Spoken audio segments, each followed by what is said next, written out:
Welcome to the Badger Beer Report for Brewer Report for June 30th, 2026. We are going to have updates from all around the great state of Wisconsin. We got some updates coming from Milwaukee. We got a few updates coming from Milwaukee. One of the big three is making some moves. We're going to have, we're going to talk about Seymour, Wisconsin, West Bend, Wisconsin. We're going to have updates from Madison here near close to me. We have extensions, we have buildings, and we also have my colleague, Joel Geyer, who is the director of brewery relations and research and the author of the book, Lights Across America. Hi, Joel. Hey, Greg, how are you doing? Good. So without further ado, we got some bittersweet news coming out of the local craft beer scene involving a massive name in the industry, a nationwide name. Word is Untitled Art known for their incredible sour stouts and massive non-alcoholic lineup, is shutting down operations, Joel. Yeah, I mean, I think this is one that a lot of people know for a variety of reasons. In many ways, to me, so they've been around now for a decade, just over a decade. And when they came onto the scene, they really had something kind of unique going where they were at the forefront of doing these massive collabs. And they did collabs with these really big names all over the country. We're talking about, like, I know they did like with Jester King, with Drecker. Like, they were doing names with big name breweries before they themselves were a big name. They do not have their own physical brick and mortar location. They've been with Octopi and brewing there during their entire time. But yeah, so I mean, it's a big loss. I mean, with their contract brewing, they became very well known for many of their beers, as you said. They've also, in more recent years, their flavor line and their seltzer line. They also became very well known for those as well. So make sure to stock up on it. We'll be following up. Untitled Art themselves has not posted and given us kind of more information. So if we learn more, we will be sure to share that when the time comes. Yeah, and we do have to say, right, they were contract brewing out of there. Yep. So they could take this contract somewhere else, right, Joe? Yeah. Well, I mean, and this is also the situation. Octopi just last year or 2 years ago, 2024, was acquired by the global giant Asahi Beer. And I don't know if that may have shifted things in terms of, what type of markets they were working with, how some of these contracts are going with the contract brewing. Because a lot of breweries do. I mean, that is a huge facility there in Waunakee. So yeah, I think this is just one domino, and we will hopefully find out more about exactly what happened and what the future is for Untitled Art. Yeah, and on a happier note, a legendary Green Bay staple is making a move south, or made the move south. Titletown officially opened its highly anticipated second location over last weekend, Joe. Yes. So here, we'll pull that up. So yeah, I mean, this was a pretty quick flip around in terms of when they announced it, earlier this year to opening. And it was in many ways a, step in and open the doors situation, because they were taking over what was formerly the 1840 brewing location that was built in downtown West Bend. And they just had the grand opening this past Friday. So over the weekend, they opened the doors, and it's a really nice location there in downtown. 22,000 square foot outdoor patio, and part of it's covered. I know that they're going to hopefully have some elevated, pub food and lots of their classic craft beer lineups. They've got quite a few beers that have become well known in their 3 decades of business. You can see, for people watching there up on the screen, you can see a map there that it truly is right there in downtown West Bend. We talked about, I know at length, that West Bend lost both their breweries last year. And so Titletown, I know that the West Bend community has been very excited to welcome Titletown to West Bend. So I know one and both of us will hopefully get there at some point here in the nearest future. But for now, we are excited for Titletown and excited for West Bend. Yeah. Our notes say it's what 6,300 square feet spot on the river there. It's a beautiful. You were there at when it was 1840, right? No, I never got there when it was 1840 either. Okay. That so it features a huge 22 square foot outdoor patio. Y'all, half of it's covered, so you're gonna worry about that. They got an arcade games. They got food. Just sounds like a really good deal for West Bend. We heard some bumps. The social media said that there were some bumps, but you will have some bumps as an opening. So, but it seems like everything's running good. I haven't heard anything from Scott lately. So yeah, I'm looking forward to that. I'm sure he's got his hands full. we also got our eyes on Allegheny County, where a brand new spot called Dairy-Air Brewing is getting ready to turn on the taps. Joel, what do you know about this one? Yeah, so I actually reached out and I talked to Tad today. I had talked with him earlier as well, and he told me that they are planning to open up here in the coming weeks. Mid-July will be opening is what they have. They have some dates currently in mind. Nothing is fully solid, but he said just want to make sure that everything in the serving tank, they have everything in the serving tanks before we announce them. He said when they do announce them that the plan will be that there will likely be a soft opening on some sort of Tuesday, grand opening on a Friday. You may want to check our channels. We currently are planning on having Tad on most likely Tuesday next week. He will hopefully have a very firm grand opening date at that point, and we will do a little live stream announcement to break that news for the folks there in the Seymour community and around that whole area. So, yeah, I mean, this is one that I know Tad's been chomping at the bit to get done. We've been following along for pretty much, I mean, since before they really had a building hardly. A couple of years at least. So very excited to see the finished product. We've kind of gotten some videos of him. He takes some videos in there, but I'm excited to get some nice pictures and kind of see how the whole space turned out. And yeah, excited for the community of Seymour to get their first craft brewery. Yeah, apparently Seymour is self-proclaimed the home of the hamburger, and that's a good mix with beer, right? Yeah, I mean, it's hard to argue that. I can't recall. I don't believe they're having food right off the back. I have to double check that with Tad. He'll confirm that when we talk to him again.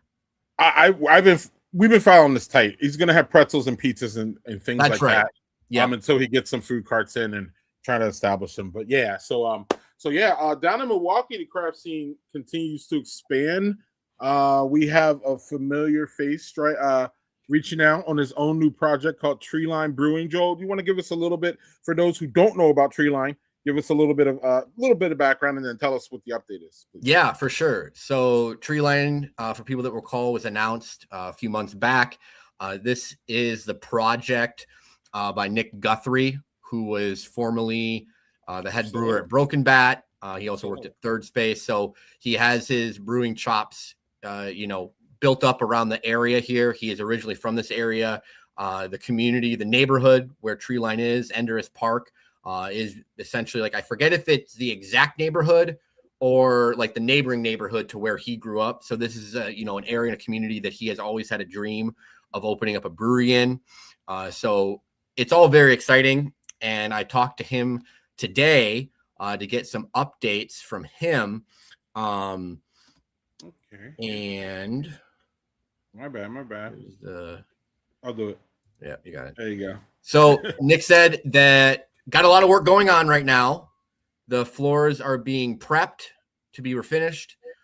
New door should be in by the end of the week. And then wall and bar build out will start. He also told me that got our patio brick and the block for the walls are coming tomorrow. He also attached a bunch of pictures. We will be posting these on Facebook tomorrow at some point, so you can see them a little bit easier, most likely. But you can see some of the progress being made. Nick did tell me we shot not too long after they had the building purchased and they were getting everything kind of cleaned out. We did a little video walkthrough tour setup where I interviewed him inside the space. And once the flooring's all in and a little more progress has been made, I will be going back down to do some more video. It's going to be fun that we're going to have these kind of videos that showcase all these different steps in the brewery build out process, because you have a renovation here that is basically stripping down a building to essentially the studs and now rebuilding it back up to the way he wants it to be. And yeah, just really exciting stuff for Nick. We will have more. I know he posted a couple other angle pictures on the Treeline social media account. He's pretty good about posting on there. So if you're not following Treeline on Facebook in the Milwaukee area, you should go do that. But yeah, soon to be Milwaukee's newest brewery, because he's hoping to get in here still this year, Greg. Yeah, they're aiming for a launch later this fall. Yes. So let's stick with Milwaukee here. The crew at Radix Fermentation, I got it right for the first time. Known for their incredibly unique, wild, and spontaneous oak-aged beers, is making some moves, getting closer. Yes, and for the people that are in the community there, I should clarify, it is technically Cudahy, so we want to make sure that the people that live there, they don't have their own brewery yet, so they are finally getting their one. It's right down the street from us, our friends at St. Francis Brewing, who were part of the class of 2025 collab. This was another one that I went in and met up with Adam and did a little video interview / tour of the space. And I'm sure that this will be another opportunity where we'll do that again here in the future. This is the old firehouse that is there, the old Cudahy firehouse. And they've been doing, so for those that, if you're first time listening, Radix has been around for quite some time, but they've been doing much more smaller batch stuff, doing pop-ups. They've brewed it like Mobcraft. Adam's still been brewing for Mobcraft as well. So they make some really great stuff. I am a big fan of their beers, some great Belgian stuff, some very interesting mixed fermentation sour type beers. So this is going to be really cool. They've got the huge firehouse garage doors. They're going to be able to go up.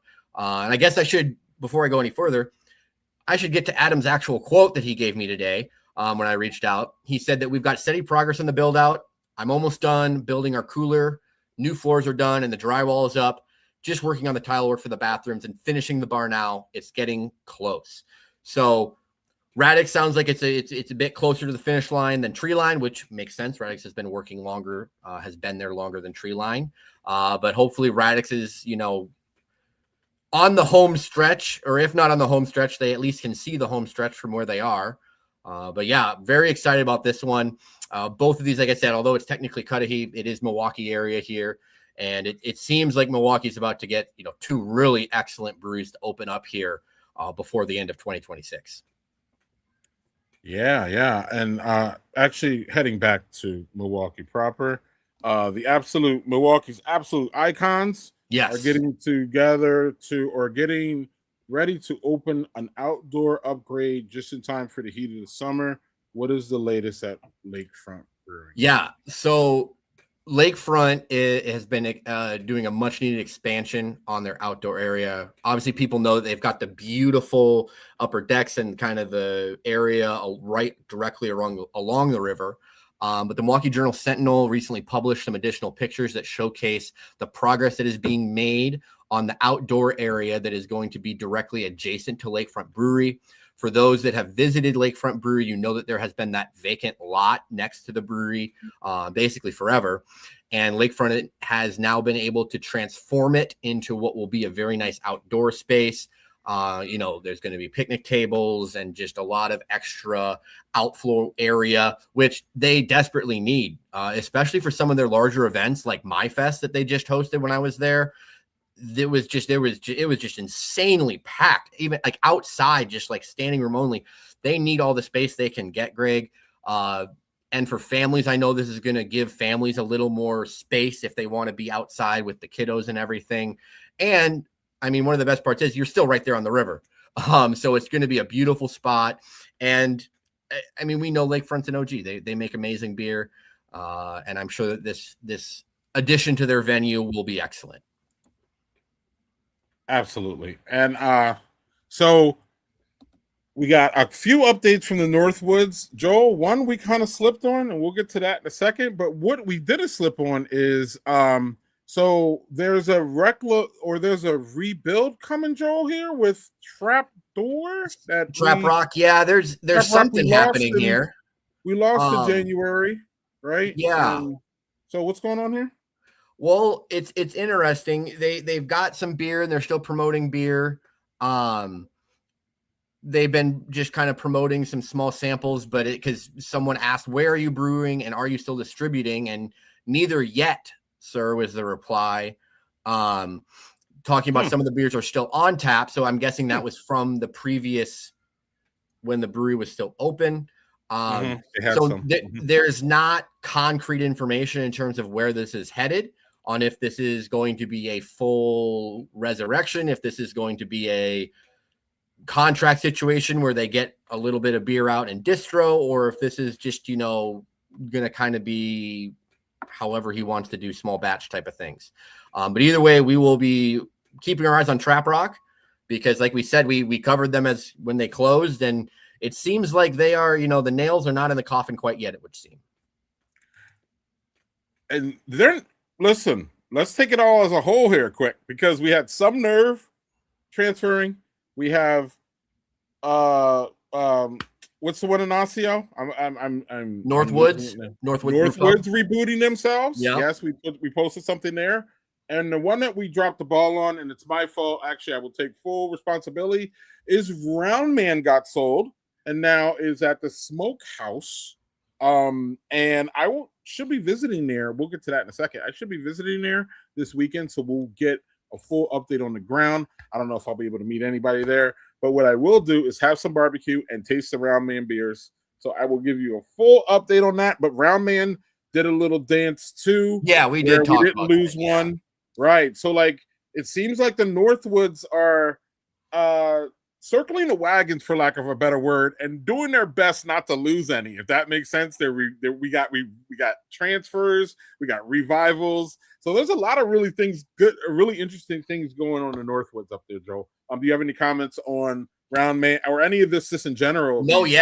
No, I mean, going on. We did kind of talk about Round Man, but it was kind of a weird situation because we weren't fully sure about exactly how that was going to look. We knew that they were transitioning to the barbecue place and how that was all going to look.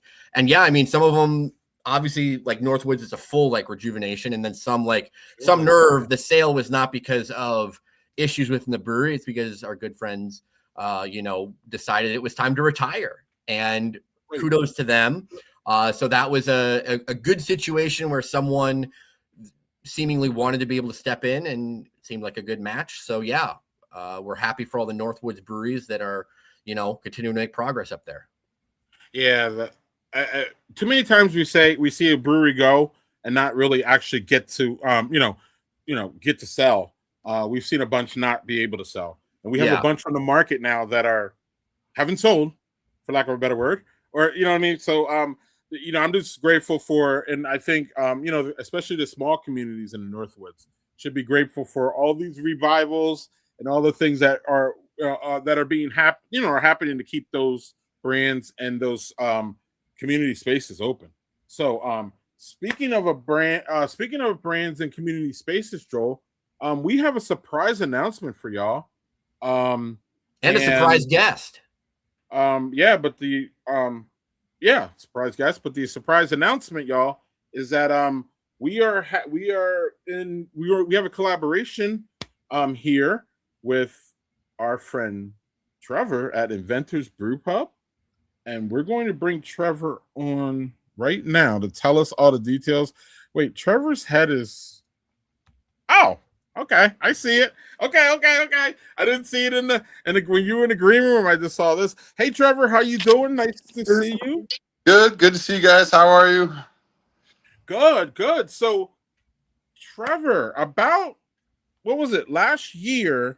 You and I got into a discussion about how I wanted somebody to brew our Badger Beer Report anniversary beer this year. For the record, y'all, Badger Beer Report, the project, y'all, is about a year and a half old. We started in, what was it, Joel? January 25, yeah. Badger Beer Hour and Report has been going on for 6 years now.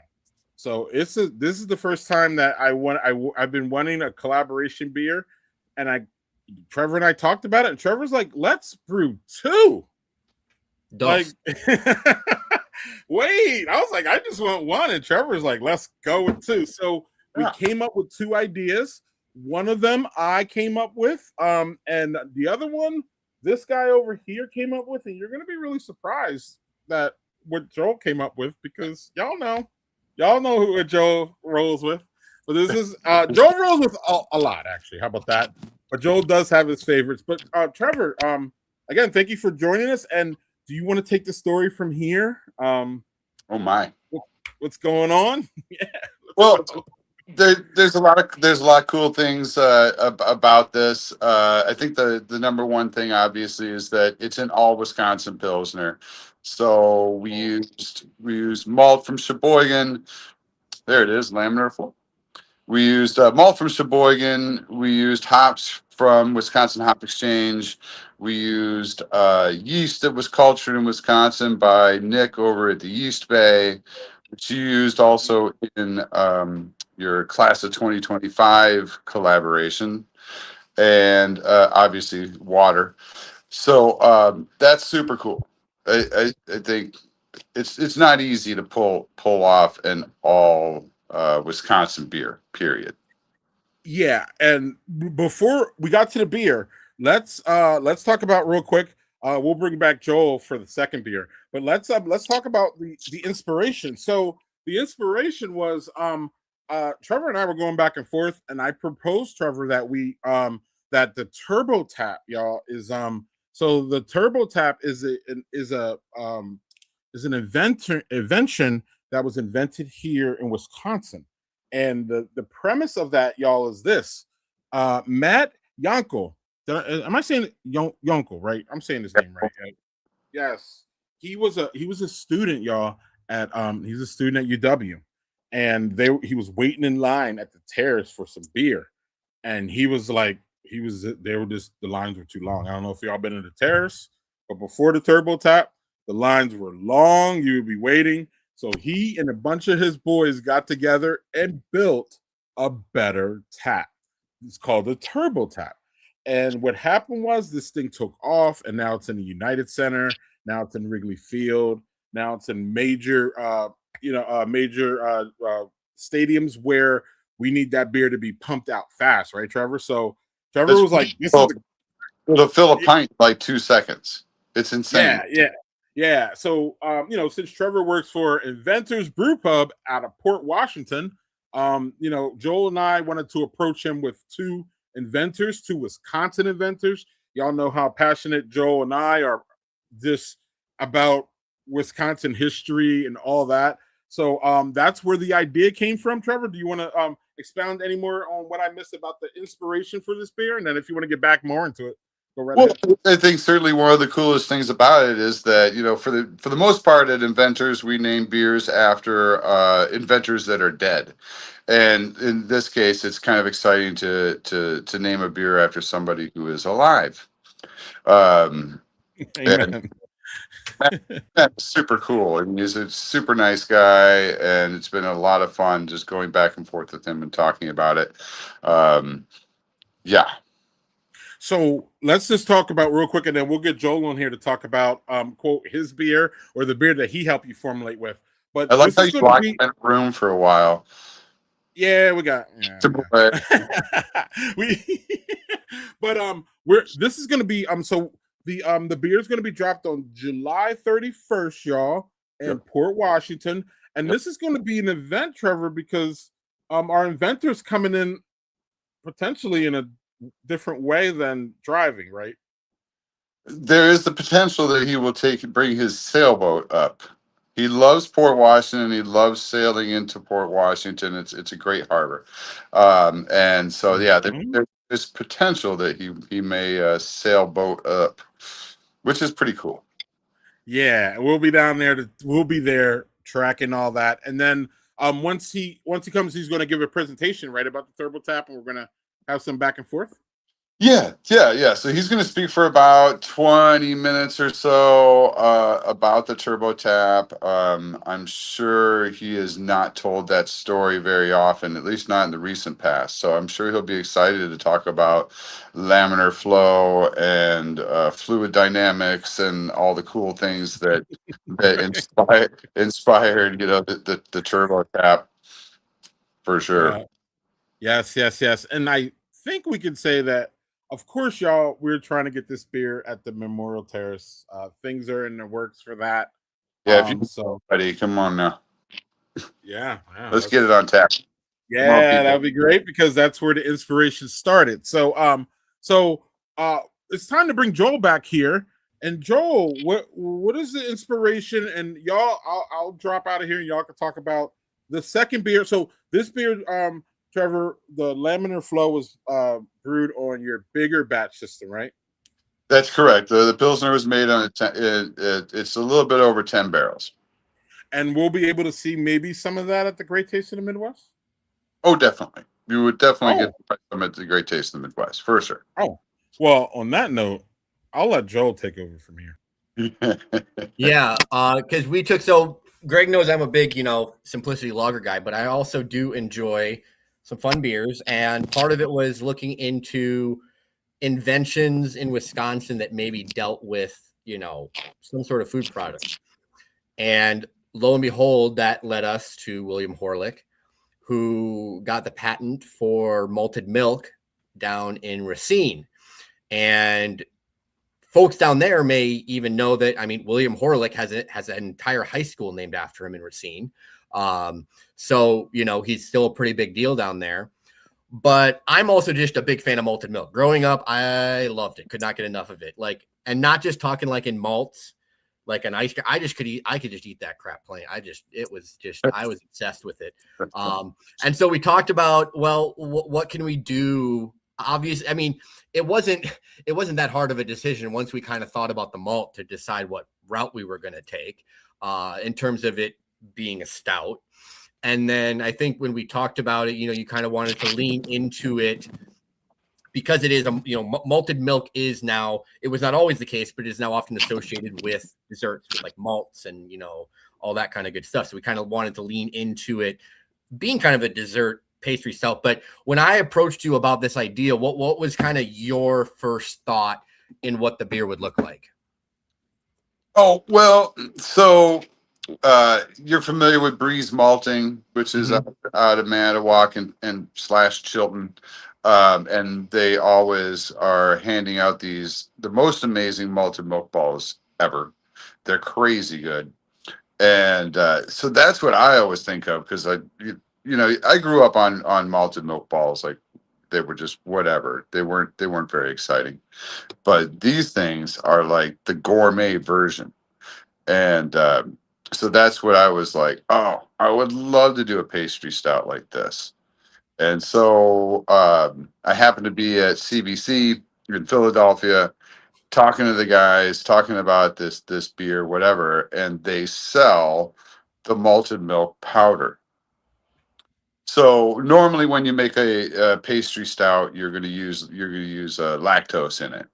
But instead of using lactose, we actually use the malted milk powder, which is what a sweet thing. I mean, what a perfect, like, everything just really came together perfectly on this beer, and it's very exciting to actually use the real malted milk powder to give it that sweetness and to also bring that malted milk flavor into a what's essentially an imperial chocolate stout. Yeah, because it is going to be, that is one thing for folks. This is, you're not going to need to sit down and have 3 pints of this. It's a bigger beer. Oh yeah.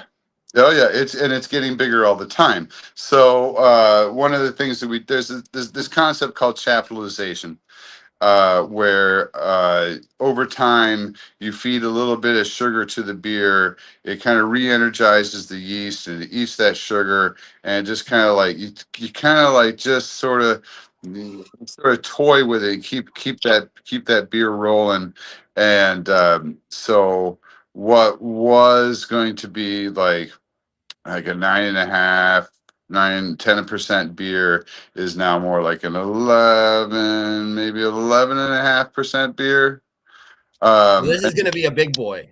Yeah, so we're just like slowly cooking it along, just feeding it just enough to make it pop off, and yet it's still gonna that malted milk flavor and the chocolate. It's pretty dang yummy.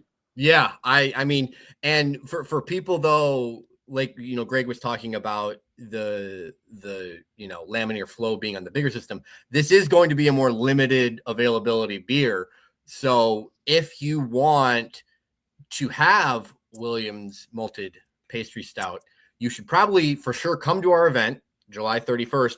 And I know we haven't discerned, there's a chance it may be a time tapping or something. Great taste, we'll see.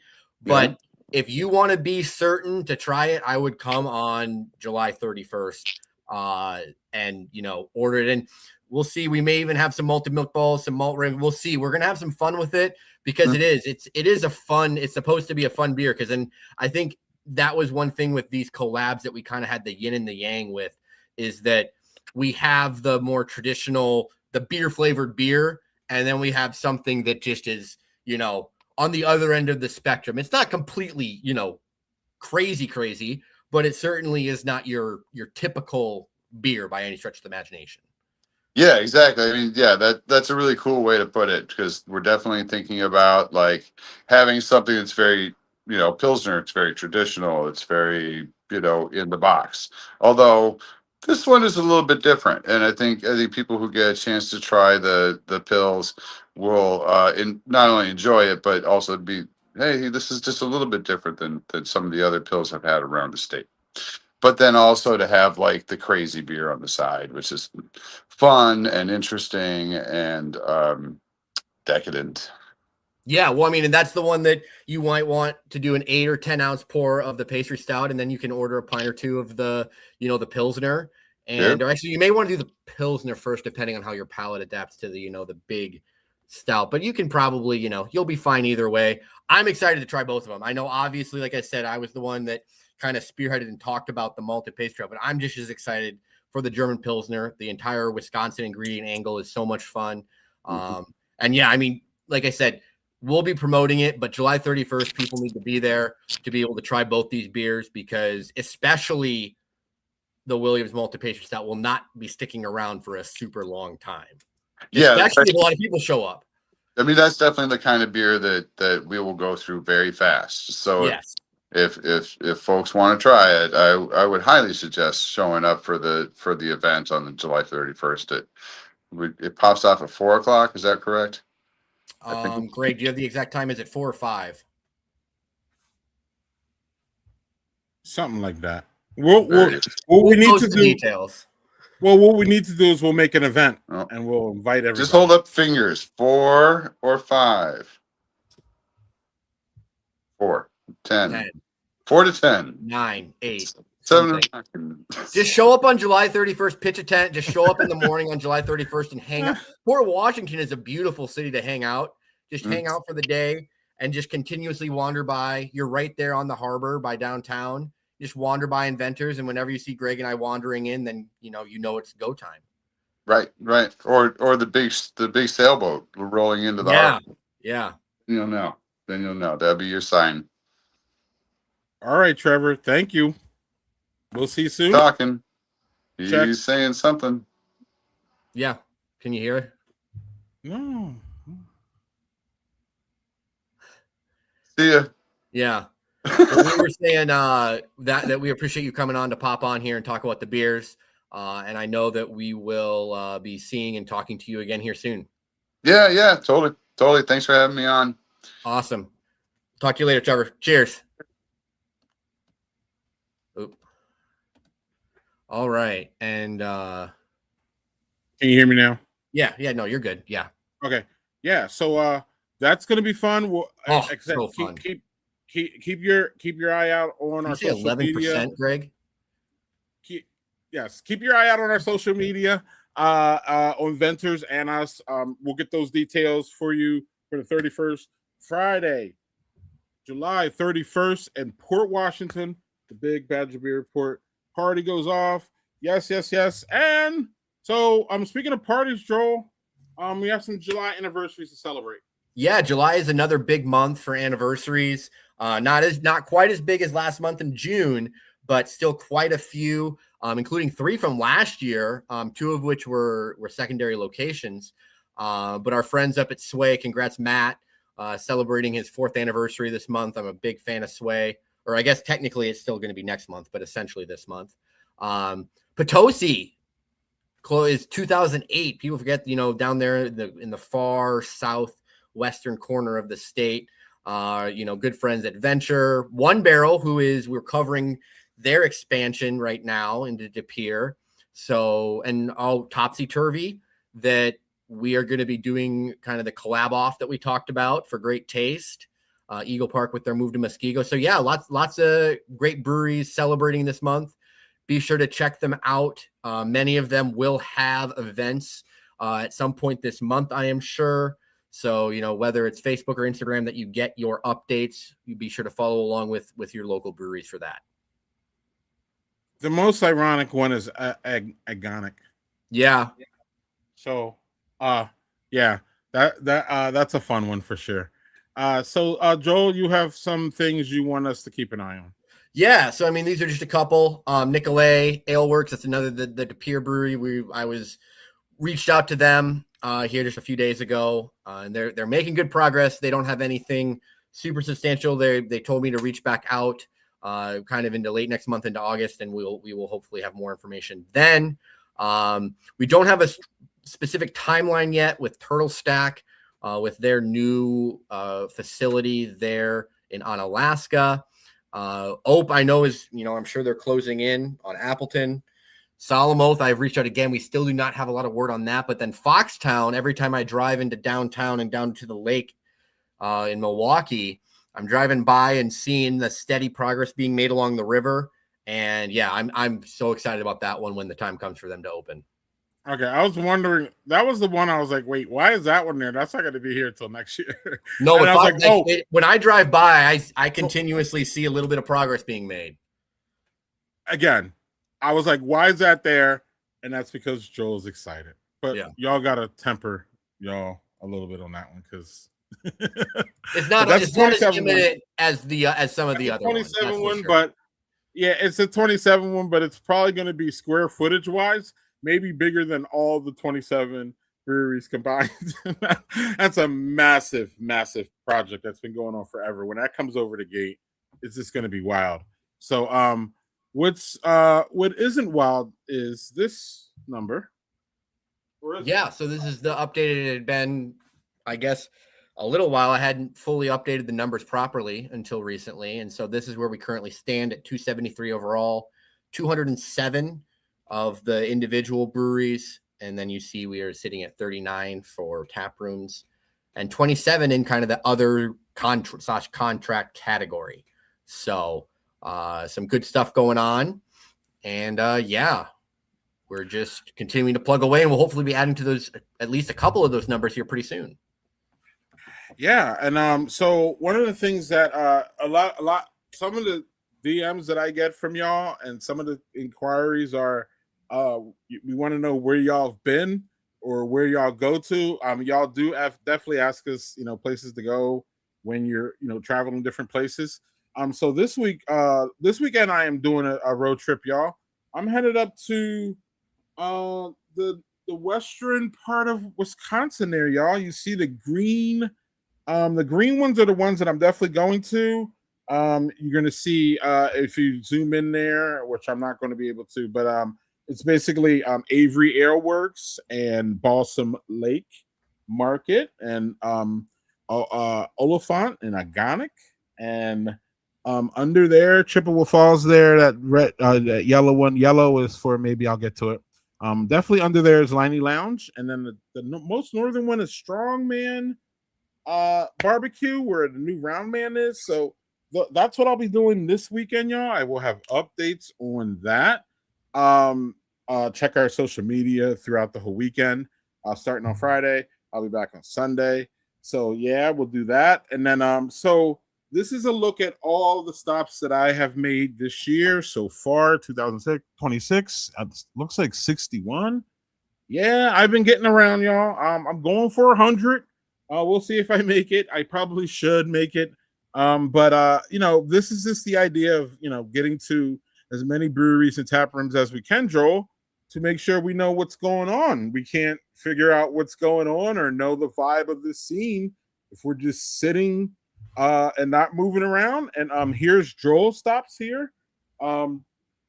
So obviously Joel lives in Milwaukee, and obviously his stops are there. But also a lot of those stops correspond with a lot of the content that y'all see on Patreon or to our front. So there's that between Joel and I basically together almost have 100 stops in Wisconsin this year. Joel, do you have any comments about your stops, my stops, my weekend?